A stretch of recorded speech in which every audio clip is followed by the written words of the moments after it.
ரொம்ப சந்தோஷப்படாதீங்க, நம்ம குரங்களோட இடத்துக்கு வந்துட்டோம். அதுங்க எவ்வளவு நேரம் பாத்தீங்களா? நீ முதல்ல சாப்பிடு. எவ்வளவு அச்சோ குரங்கு சார் வந்துட்டா.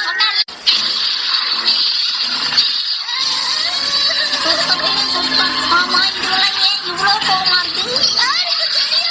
இதுங்க கிட்ட இருந்து எப்படி தப்பிக்கிறது? ஐடியா, போய் பயமுறுத்த தைரியமா போ ஷீரோ.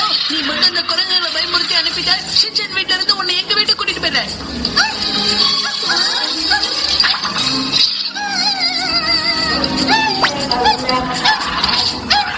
அவன் பேச்சினாலே போட்டியே ஜீரோ.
போயிடுச்சுங்க.